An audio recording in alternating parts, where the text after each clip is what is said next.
Hydro, Geo, Pyro, Anima, and Electro, Dendro, and Cryo. Long ago, the 7 regions lived together in harmony. Then, everything changed when Inazuma attacked.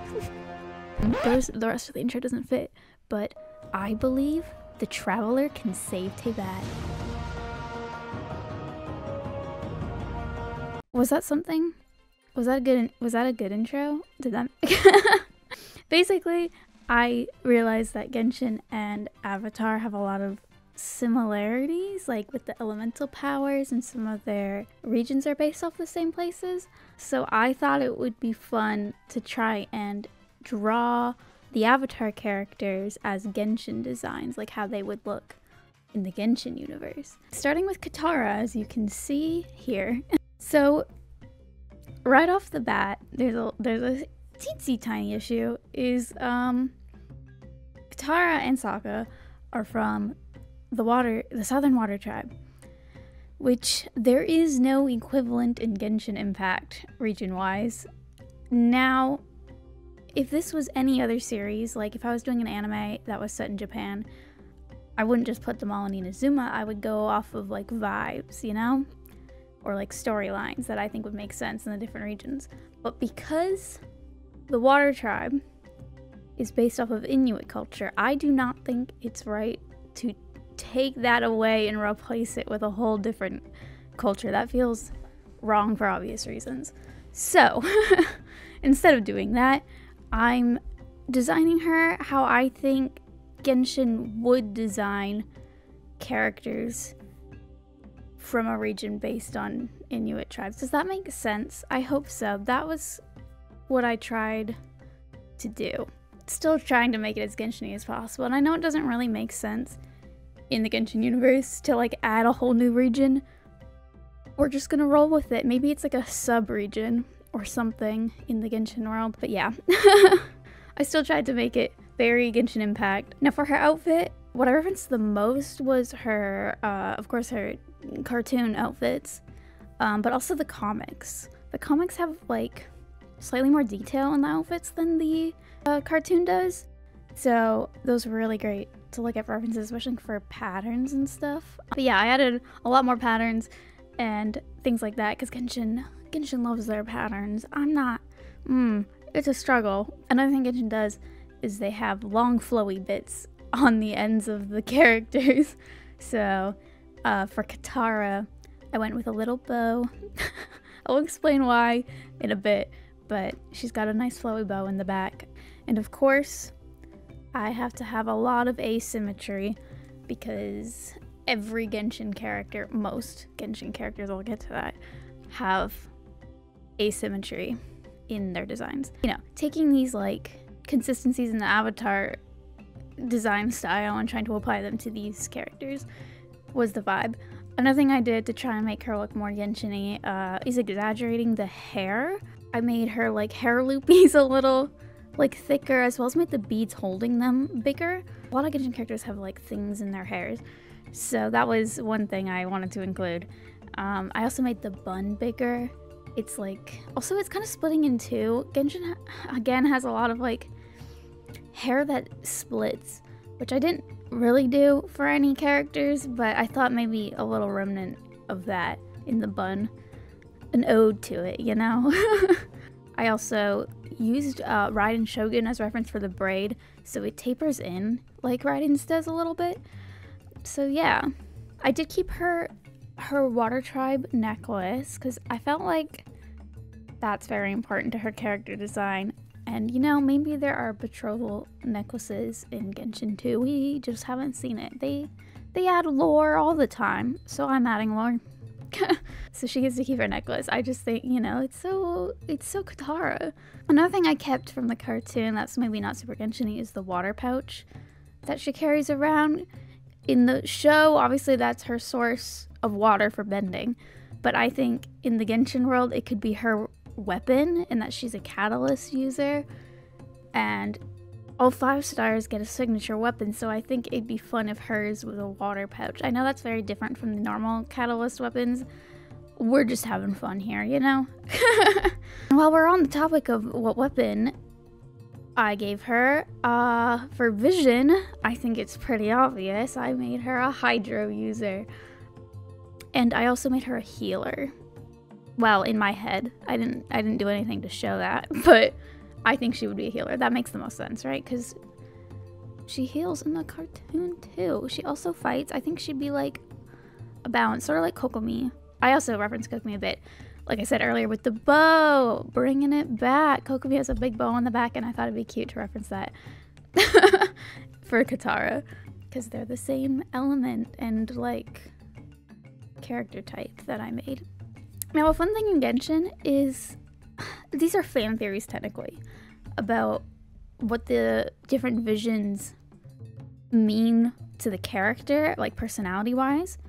And for Hydro, the traits for those characters are that they have a strong dedication or desire to help and protect people. And if that's not Katara, she does that, I mean, she's got a strong dedication to her bending, of course, and also to protect Aang. That was her first instinct when seeing him, you know? I think it happened to coincide with her character very well, and I was very pleased with that. But yeah, this is, you know, the design. I tried to replicate a little bit of the Genshin style, but it was kind of a struggle. I don't really draw super anime. It's hard, but I tried my best. I really like the way Katara turned out. I think she turned out pretty cool. I think it does look Genshin-y too. Despite it not being based on any existing regions, I still think it came together. Let me know what you think.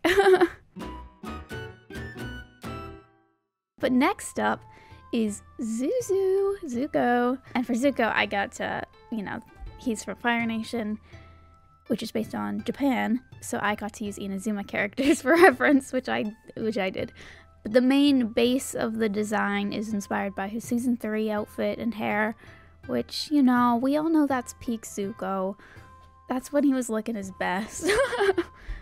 Yeah, I tried to add some more like Inazuma type of armor with like the shoulder pads on the side. And also like arm bracers on the other arm for like also adding that asymmetry. And some of the characters I looked at in Genshin were Toma and Kazuha for reference. Toma for like the military vibes, because I mean Zuko, I know he's not like in the Fire Nation, but he has a lot of the gear, at least in the earlier seasons, so trying to bring in all the Zuko eras a little bit, you know? And then with Kazuha being like traveling nomad, which is also a phase of Zuko's life. Yeah, I don't know if you can see the influences, but I was using those characters as references a lot while working on it. Another integral Genshin design trope is they like to add ropes on the designs, especially in the Inazuma characters. So of course I added ropes. You know, you just gotta. And I also, of course, tried to add more patterns. Now listen, do I think the patterns turned out well on him? No. I'm not a pattern guy. I don't do patterns, and if I do, it's like stripes, you know? I'm like low-key basic when it comes to that sort of thing. But I did my best. I can't do, you know, I hope it's not like too distractingly weird looking. One thing I do really regret with this design is Zuko in the cartoon has, you know, on the side with his scar, he's got like it's not just discoloration, it's deformity. And that's such an important part of his character and informs a lot about him. And I kept his eye normal size, I kept his eyebrow. I don't remember if I gave him ears, but, you know, because I wasn't sure if Genshin would alter their models that much. But honestly, I think they would. And so I do regret leaving it like that, because I do think that's really important to his character, and it was something that really bothered me in the live action Avatar, is how minuscule the scar is. It's just, you know? But yeah, so I do wish I didn't do that, but, you know, whatever, it's done. But yeah, as for weapon, I gave him a sword. I wanted him to be a sword user. I think gameplay-wise, he would have, like, maybe for his ult, he'd have dual swords, and then, like, for, you know, normal, he'd have a regular sword. That's why I made him a sword, is because in the cartoon, he has his dual swords. So, yeah. And then, can you guess what vision I gave him? It's pretty hard to guess, but if you guess pyro, you're right. I know that was tough. Pyro characters, for their traits, they are passionate about something they dedicate their lives to. Now again, and that is just too perfect. It fits Zuko perfectly. He wants to regain his honor, and if that man is not dedicated to that, you know, I was really pleased with how well it happened to fit, because obviously I was going to make him pyro no matter what. That'd be crazy not to. But yeah, I thought that was really fun. But next up we have Toph. If you're confused by the order I did this in, I don't know why I did it in this order either. It's a weird order. We're rolling with it. But yeah, Toph, I got to reference Liyue characters because she's from the Earth Kingdom, which is based on China, and so is Liyue. So, again, it was nice to have characters I could reference. But for the main base of the outfit, I referenced a lot of the comics. The comic outfit is already very Genshin-y, I feel, just like a little less detail. So, I think Toph is the one whose design changed the least. Like, she just adapted really well somehow. For Genshin characters I referenced, it was Chongyun. Specifically, Chongyun's top I referenced a lot. And he inspired me to give her a crop top. I was originally going to have her shirt tucked in, like how she does in the comics and the cartoon. But Chongyun has a crop top, and a lot of Genshin characters have crop tops, especially female characters, I feel. And so I was like, you know what? Why not? I didn't give it to Katara. Toph's the only other girl. Sorry, Suki stands. I'll get to why I didn't include her in a bit. But, so yeah, I thought, sure, I'll give her a crop top. I don't even know if you can tell. But that's what I did. I did it. And then another big inspiration was Yinjin. Because Yinjin has those big puffs on her bonnet. And I was like, Toph has puffs. I can do puffs. So I gave bigger puffs like how Yinjin has. As well as I added more puffs, little smaller ones. And I think it turned out really cute and really like Genshin-y. That's an adjective I've invented, Genshin-y. Yeah. I keep saying it. Now for the shoes, I feel like, I don't know where we are in this paint right now because I'm not watching it. But don't judge me. I was thinking like, oh, Genshin characters, would they make them barefoot? Like they probably wouldn't do that. So I thought a compromise would be to do sort of like what Toph does in season 3, where she rips the soles out of the bottom of her shoes, and so it's just like the tops. And I was like, maybe I could do something like that, so it looks like she's wearing shoes, but like she's got the bottom of her feet. Also, it wouldn't be necessary in this universe for her to need that. I don't know, I was trying to rationalize it, but it does feel important to her character. But then I remembered Sino exists. That man's got his dogs out, you know? I could have done it for Toph, but I just forgot. I love Sino, but I forgot he existed. So, sorry she's not barefoot to anyone who cares. It'd be weird if you cared that deeply about it, though, sorry. Another little detail I added that I wanna tell you about. It's really subtle. I don't know if anyone can tell, but I added Space Bracelet. I thought that would be fun on one of her arms, just to add more asymmetry. I know in the cartoon she wears it as like an arm bracelet, like an upper arm bracelet, but I put it on her wrist. Yeah, I think that's a cute touch. Again, that wouldn't have happened, you know, Genshin AU. But it's fine. I think it's cute. As for weapon for Toph, I honestly wasn't too sure. Not all Genshin splash art includes weapons, so I wasn't like too worried or focused on what weapon I thought they would use in terms of design. But I think it's fun to pick for the video. So I think Catalyst makes the most sense for her. And then, of course, her vision is Geo. Moves rocks, you know? And the traits of Geo vision holders are they are determined and hardworking and willing to do anything to achieve their goals. This one also fits Toph very well. She was willing to leave her family to join the team.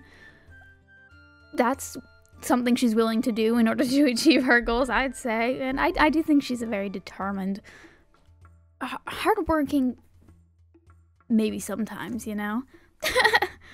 But yeah, it fit pretty well. I'll take it, you know? Next up is Saka, my favorite character in all of Avatar. I don't know why I said it like that, but I also started like cradling myself for some reason. I don't know what that means. What is that? I did that. Body language experts explain. Yeah, of course, same sort of situation with Katara, where their region doesn't exist, so I made it up.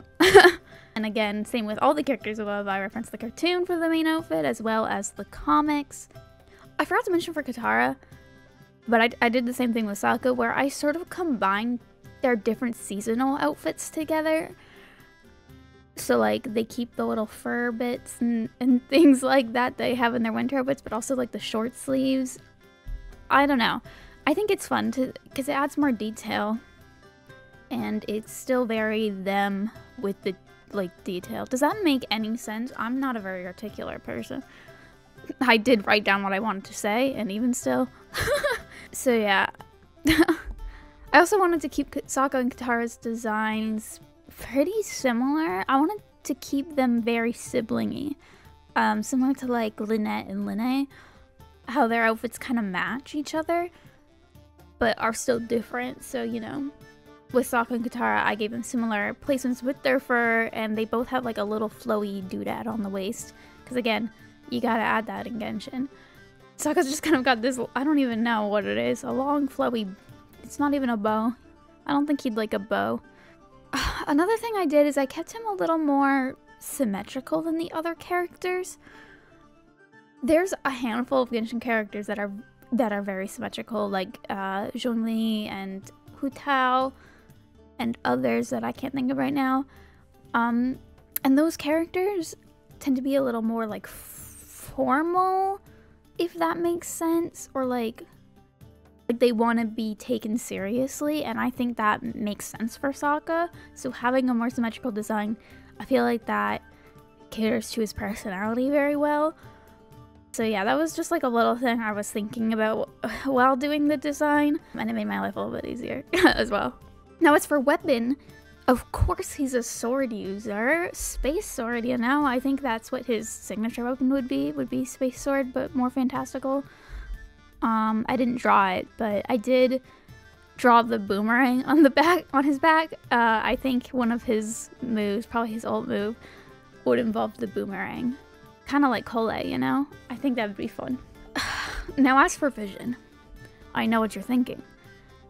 Sokka's whole vibe is that he doesn't have the powers, and that's very important to his character and informs a lot about his personality.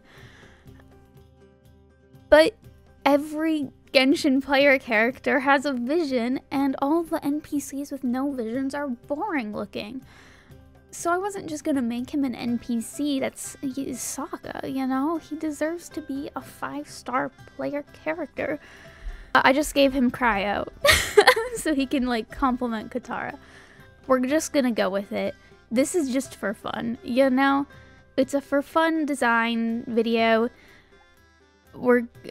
It doesn't have to make sense. We're here to have a good time, not a make sense time. That's a phrase that exists. Can you tell I'm filming this at midnight?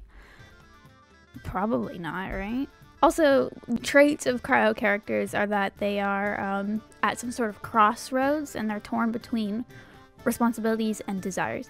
I was a little unsure if that fits Sokka, but I'm gonna try to apply it to him. There was like, at the beginning when he wasn't too sure about Aang, and he wanted to like stay and protect the village, but Katara was like, oh, we gotta go help Aang, of course. And he was like, so maybe, you know? Also just his general personality, he's like goofy but serious at the same time.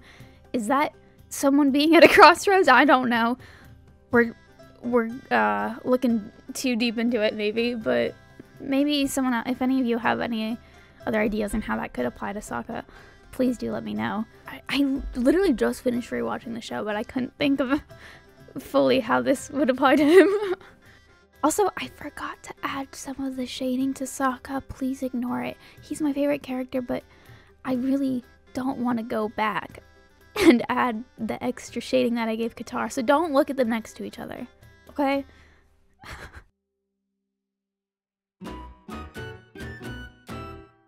Last but not least is Aang. Now, before we fully get into it, I know I didn't include Suki, and I too adore Suki, and she's part of the gang, and people always leave her out, and I also get kind of sad when people leave her out. But I've been working on this for so long, and I have made a realization that doing Genshin designs is so hard. Like, I knew it was going to be hard, but it's so hard, and I already don't think I did it super well, to be honest with you. I don't think I had nearly as much detail as they're meant to have. And then looking at Suki's even original design, it's already really complicated, and I got really intimidated, and I don't want to burn myself out because I've done that before with videos. So I left her be. I apologize. Here's a fun challenge. You all get to draw Suki. Yay! Homework for this video. You don't have to. That was a joke. On to Aang. For my first comment about this is bold Genshin characters. I don't think they would ever do that, but we're rolling with it. Because, I'm sorry, but Aang with hair, kind of, it was weird. It was a weird era. Now, region-wise, the Era Nomads are based on Tibetan monks, and I was doing research because I know Tibet is next to China, but I was like, is Tibet? I started doubting myself, and I was looking it up, and Google said, the most reliable source, Google said Tibet is part of the Chinese Republic, but I don't really know, I don't know the full history, so I was reading that they share our culture, but so I did reference Liyue a bit for formality's sake. We'll say he'd be from Liyue, but you could also consider it the same sort of vibe with Katara and Saka, where it's its own thing. It could be a sub-region of Liyue that we're adding. But yeah, let me know if I misspoke at all, and please do correct me in the comments, because I wasn't sure. I did my best. But yeah, obviously, still the main references and inspirations is Tibetan monks. That didn't change no matter what. And of course, I referenced his cartoon outfits and his comics outfits. And what I ended up doing is sort of combining his comic outfit and also like similar to the outfit that he wears in later seasons with his like early season outfit with the cape. I was also looking at Tignari a bit for this with the like over the shoulder into a t-shirt vibe thing that I included, as well as Tignari's got like a little hood and like doing like a thing on top. I also ended up making the cape longer and more like flowy for the flowy element on the back of every Genshin character. Sort of Venti vibes. I was looking at Venti quite a bit too. I know I said I was going to look at Liyue characters. I did a little. But yeah, the cape is very Venti. I also thought it would be a fun detail. I'm not sure if it came across to make the cape look kind of like his wind glider. So I gave it, you know, it's orange and more of those like sharp edges because Venti has like the curved. So I gave him more of a sharp to mimic the wind glider. So yeah, I mainly reference Venti with this and a little bit of Tignari, as well as Xiao and Chongyun a little for like details and silhouette. Now as for weapon, I went with polearm, and I think his glider would be the weapon, like his signature weapon. It's way more simple than any signature weapon ever. Use your imagination. I'm not a prop designer, I'm a character designer, you know? And then of course his vision is Anemo. But also, he could low-key be like a traveler replacement in this strange AU, since, I mean, he's the Avatar who can control all elements, and so does Traveler. I also referenced Ether a little bit with like the pants. I don't know if you can tell, but I did. So yeah, it's up to you if you think he would be an Animo-Vision or like a Traveler replacement for this AU. What do you think? But if you picked Vision, the Animo-Vision characters are characters who have like a desire for freedom, or they chase freedom, and also characters who have strong ambitions. And that's very Aang, you know? He doesn't, at the beginning of the series, he doesn't want his Avatar responsibilities, and he wants to, like, he's running away from it. He wants the freedom of being a child. So that fits very well as, I mean, wanting to master all the elements and defeating the Fire Lord in a way that aligns with his own specific morals is pretty ambitious, I would say. I would call that ambition. So yeah, I think Aang is also one of my favorites for how he turned out. I think he turned out very Genshin-y as well.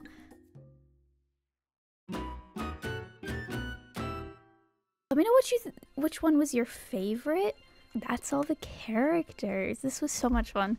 Here is a fun little Genshin poll animation. Also, shout out Keki for helping me with that because I was confused.